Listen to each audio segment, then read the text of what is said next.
Another beautiful day, interesting learners.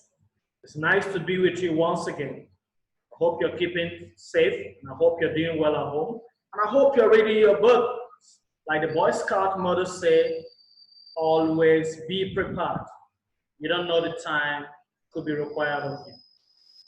Now, we are launching into a very wonderful discussion in essay writing. This is one place you can make or kill your chances of passing English language in every examination that requires essay writing. So we're going to be learning a lot about essay writing using article as a case study. But what is applicable to article is also applicable to every kind of essay, be it narrative, descriptive, argumentative, expository. Of course, article is an expository essay, or any form of essay writing.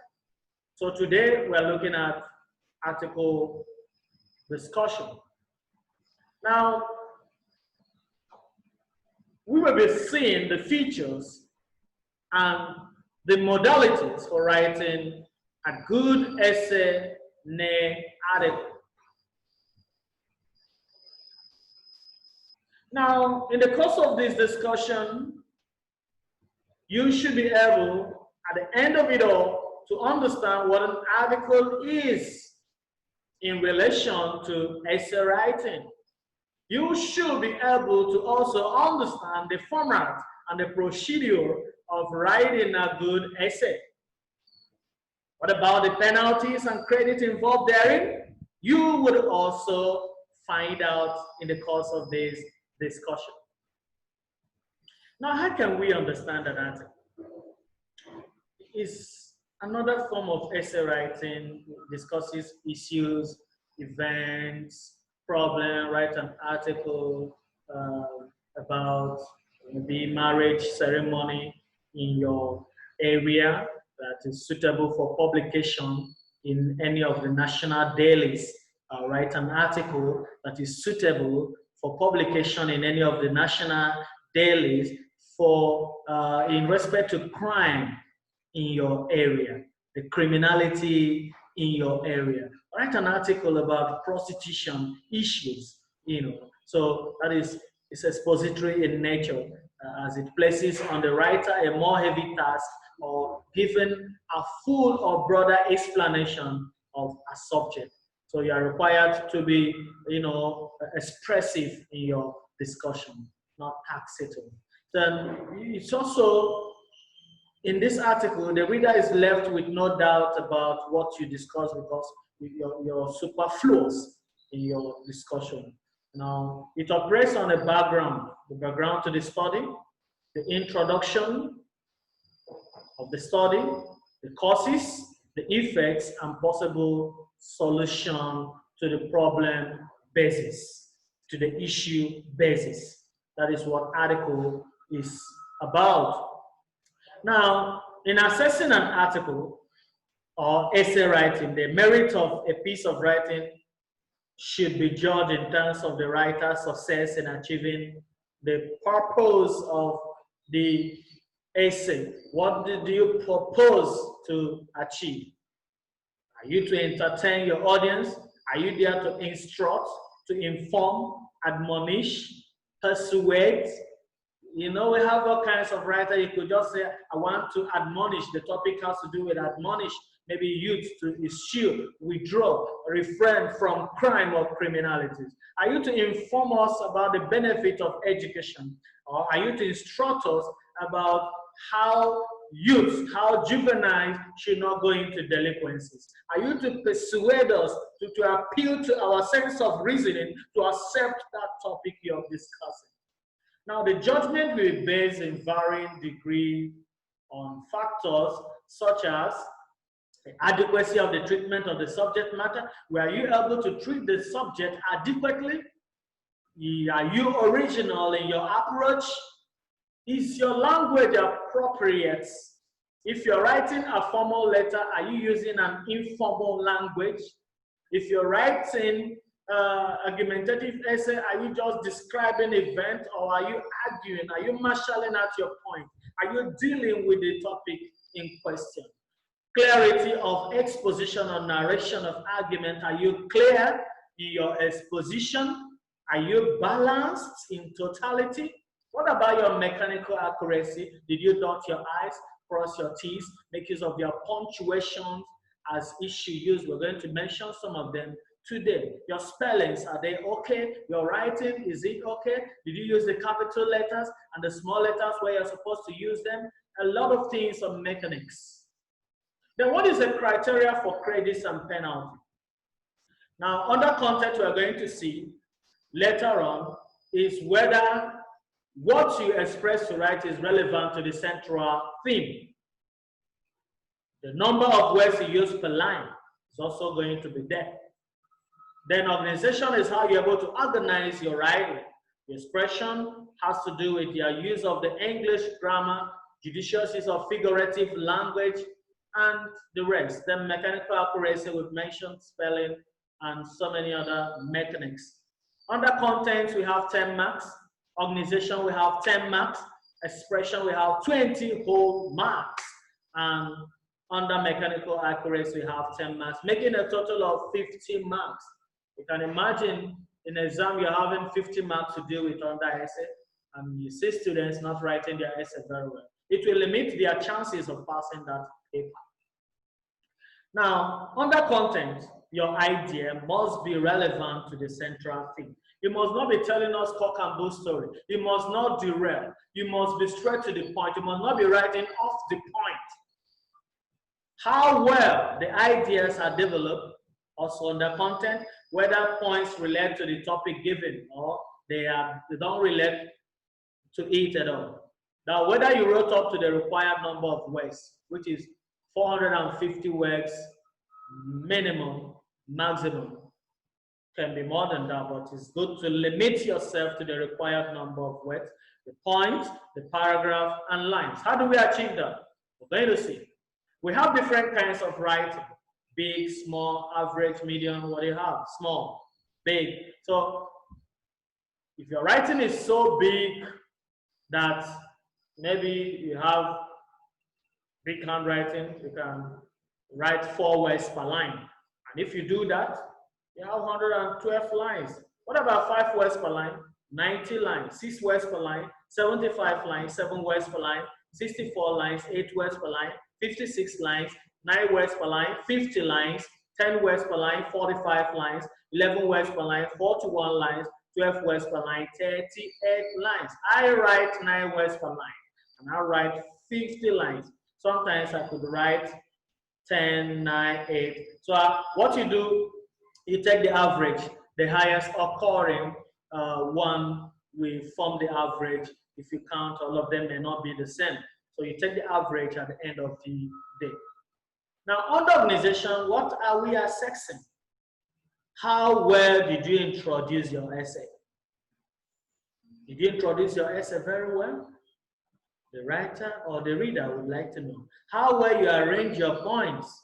Are they disorganized? Are they sequential? Did you put what should be first last and what should be last first? What about your paragraphs? Are they linked or arranged? Step by step, I came, I saw, I conquered. In the beginning, later that, thereafter, furthermore. Your essay, is it given a suitable conclusion? The way you start and the way you end is very important. Did you write well and in the end you kill the appetite? The examiner would like to know. It is important that you draw an outline. Here you're going to arrange your words and rearrange them before writing. You can use a pencil in your question paper. You write your outline. It's like a map. It's like a compass. It's like a skeleton to the work. Your head is not computer. You arrange your points, arrange it in such a way that you will pick from it and pick them and arrange them how it should. You make sure that you are not bringing what should come last first and vice versa. Your compass, your map, your guideline will guide you. Before you write an essay, it is very necessary to do that. Now, what about under expression? The positive qualities that the examiners look out for here is clarity and general appropriateness of style. good control of the English language, judicious and imaginative use of figurative expression. In our next class, we're going to be talking a lot about idiomatic expression, how you can use idioms very, very well. The use of appropriate words and how well they collocate.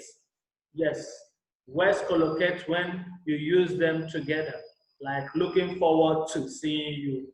You know, no sooner had it started than, you know, no sooner had the rain started than we left.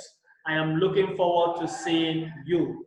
You ran into, you know, you just words collocate with each other. Now, skillful and sophisticated use of punctuations.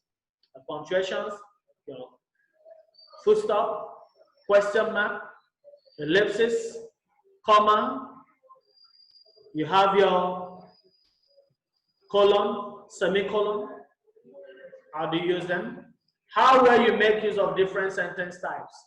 Simple sentence, the compound sentence, the complex sentence, the compound complex sentence. You are not going to be using one form of sentence like simple sentence. You should be able to mix them together. The examiner wants to know your variety of use of sentences and also how well you use your punctuations. You use colon to introduce a list. You use semicolon to say something that's related to what you would have, that you're saying again. Mr. Good News, our English teacher. Mr. Good News, semicolon, our English teacher. So things that are related. Is it words that are similar in meaning?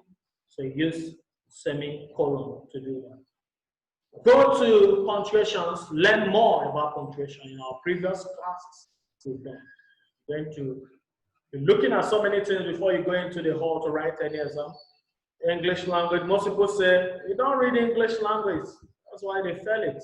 You don't take it serious. It is too simple, but very, very difficult to acquire the skills. And this is how we start. Now, under mechanical accuracy, some undeniable errors in grammar. We have, talking about mechanical accuracy, now wrong arrangement of adjectives of adverb. You have the adverbial or adjectival. There's a way adverbs should go and adjectives should go. When it comes to adjective, we put the modifiers first, the general, the size, the shape, the head, the age, the color, the verb, the noun, and the head. You know. Now, what is modifiers? Modifiers are something like articles, like the, some. General is any adjective that is not size, shape, or color. What about, there's SH here, means shape. You know, I don't want to put S like some textbook do. We have age. You know, we have age, new, old, ancient, modern. We have color, secondary and primary colors, fair skin, light skin. We have verb. Are those adjectives that are formed from verb like dark-tooted, tettering? We have crestfallen. We have things like weather-beaten. You know, then you have those. What about noun? And noun is nationality, where something comes from, or is made from, or made with. We have leather bag, leather is what we're talking about. Clay pot, clay. We have Nigerian, we have American, we have British, we have Turkish. So if I want to form an adjectival order using this MGS, A, C, V, and H, I will have the beautiful, short, oval, young, chocolate skin, gap-toothed, Liberian girl. See that? You learn more about it later on. Now, what about adverbial order? In adverb, we have adverb of manner comes first, place, then followed by time. Yes. Look at the example. The plumber has been toiling hard on the job all day. Toiling hard is manner, on the job is place, all day is time. Mr. Wabara was unanimously appointed the chairman last week. Unanimously is adverb of manner. Appointed chairman is the place. the office. Last week is the time. So learn more about this adjectival and adverbial order. But yet, when it comes to adverb, if you have many adverbs of time and there are no adverb of manner and place, the formula will change from the manner, place, T, MPT, to SB stroke 4B or PB stroke 4G. What do we have in MPT to SB? We have from manner, place, time, we have size before, we have small before big, sorry. Small before big, you know, using formula to teach English language. And easy. We have small before big or particular before general. Now, adverb of time that are more particular will precede the general, come before it. Now look at the example. The match will be played at 4 o'clock on Saturday next week. Look at it.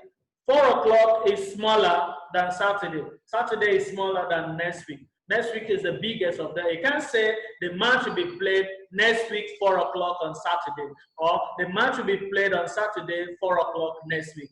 Most people rearrange their usage like that. Please note it's important in this respect. Now, the president was overthrown on the 12th of July, 1998. 12th of July is the day, smallest, followed by the months, bigger. You have the 1998 is the biggest, big, bigger, biggest. We can't say that the president was overthrown on the 1998, July 12th. Some people will say, I was born in 1976, July 8th. This is wrong. Follow the small before big or particular before general. That is adverbial order in display right there for you. Make no mistake about it. If it's an error in the use of this arrangement, it is minus for you. Now, still under mechanical accuracy, error in grammar. Errors of Concord. In one of our classes, we dealt with Concord. All the 22 laws of Concord were given to you. We have the first rule of Concord says when the subject is singular, the verb will be singular. When the subject is plural, the verb will be plural. You have Concord of percentage and fraction. We have Concord of many a or an. We have Concord of subordinated subject. We have mandative subjunctive that deal with the formula. Remember, PWDRS square, prayer which demand resolution, all squared. When you say, I pray he live, not lives. I demand she eat, not eats, plural. Go back to that topic and learn more about Concord. The wrong use of modal auxiliary verb, can instead of could. Now, I'm writing an essay. I'm saying while in the village, we will go and fetch water. No, we would go and fetch water is a past tense. When I was small, I can skip or dance well. No, when I was small, I could is a past tense. You know, while in the village early morning, mother will wake us up to go to the stream. Wrong. While in the village early morning, mother would wake us up and go to the stream. So while proofreading your work, please make sure you're not misplacing or misusing the modals in your sentence. It's very, very important. Now, errors in comparative and consistency construction. Sometimes you say he's taller than me. It's wrong. It means the right one is he's taller than I. When two subjects are used in a sentence, both will be subject if they are found at the subject level. And both will be object if they're found at the object level. Now, Shell and me are friends. Wrong. Shell and I, subject, subject. He, subject, I, subject. Using wrong tenses is also wrong. Of course, we know the tenses. Sometimes we did it. We brought out all the tenses, simple present tense, past perfect tense, present perfect tense. We did all this analysis. Go back to that subject. It's very important to that topic. Wrong use of pronouns or confusion in the use of pronouns. You want to say he, you say her.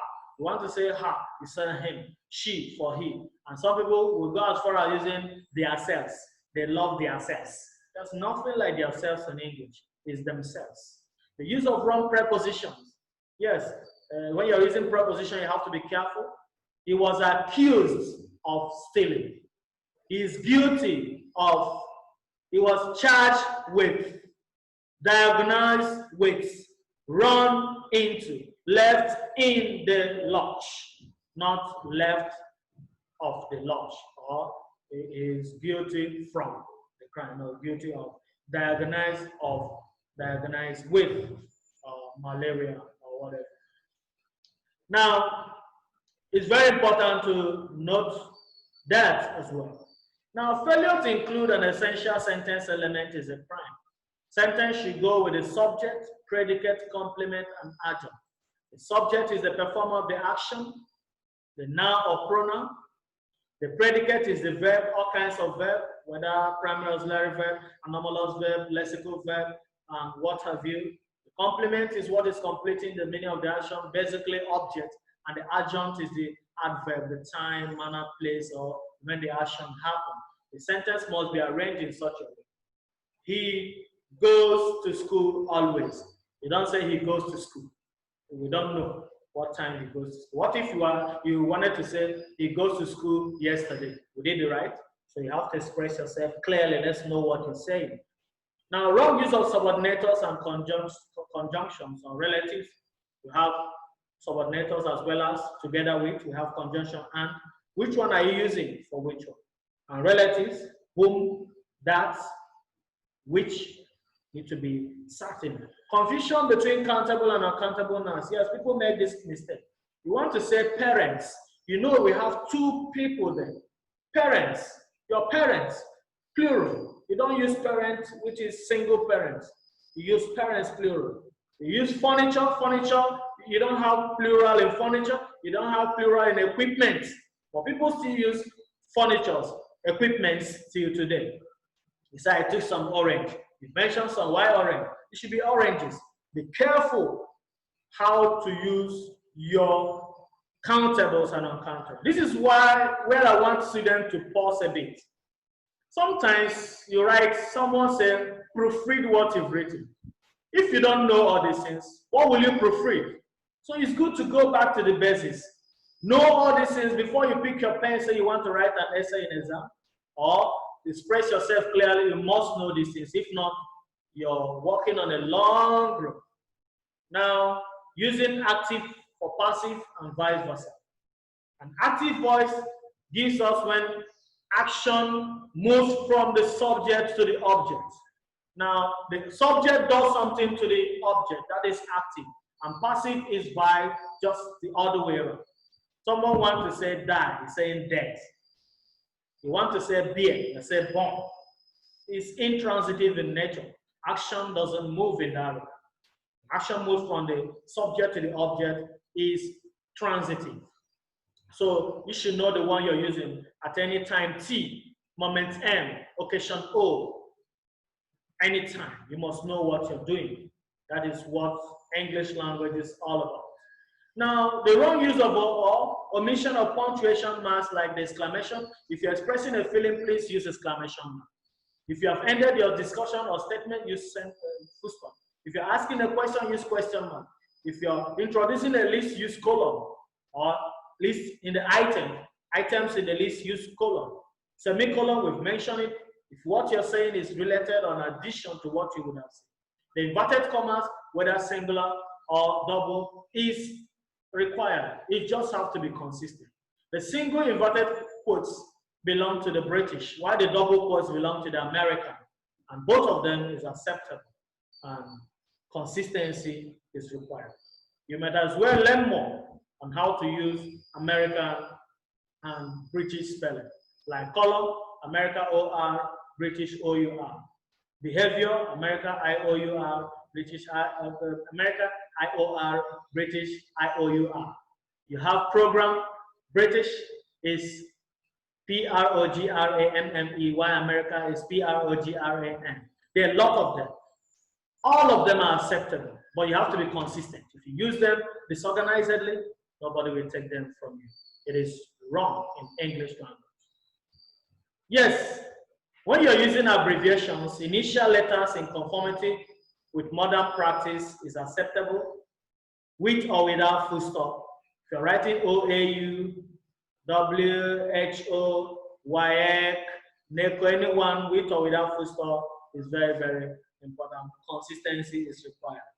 The first and last letters, both forms should be accepted. Doctor, no punctuation. Doctor with full stop. Mrs. no punctuation. Mrs. with full stop. Limited, no punctuation. Limited with LTD full stop could be accepted in that arena. Failure to use a comma to separate an item in a list of words is a crime. Phrases or clauses. Using a comma between adjective and noun is a problem. Verb and adverb is a problem. Subject and verb. You can make research on examples on how you can use comma wrongly between adjective and noun. Then using them subject and object. Can be using comma in between them. To avoid making mistakes in the use of punctuation marks, please study and master the various punctuation marks and their uses. I tried to run through some of them here, but the gamut of them cannot be exhausted in this discourse. You have to go and make your own research. These are the parameters. These are the requirements set for writing a good essay if you must succeed. I've just included this as part of educating and equipping you, letting you know the urgency, letting you know the importance of essay writing in English discussion. Spelling errors. Each spelling mistake is usually ringed, but a repetition of the same spelling is not ringed. Maybe you have made mistake in the spelling error, you are still making the same mistake, one will be counted. So examiners will ring them and half a mark is deducted up to the maximum of what is required in that category, maybe under mechanical accuracy. Examiners accept both American and British spelling, provided you are consistent. Note, do not use any word if you don't know how to spell them correctly. There's no point trying. If you don't know how to spell a word, don't use it. Use another word. Obedience is very important. Humility is very important to understanding and passing English language. We have come to the end of the slide. It has been a very good time in discussing article and alongside essay writing with you. Please make use of this material, listen to it often, ruminate about it, go back to our discussion on concord, discussion on tenses, and other forms of discussion we've had that are related, because English is a language that relates to each other. One foundation you miss will give you problem in another one. You must be rooted in your use of English language, and that will make you to excel in whatever you express and whatever you write. It's been a very wonderful day. I wish you well, and I want you to continue to do good and make exploit. Thank you.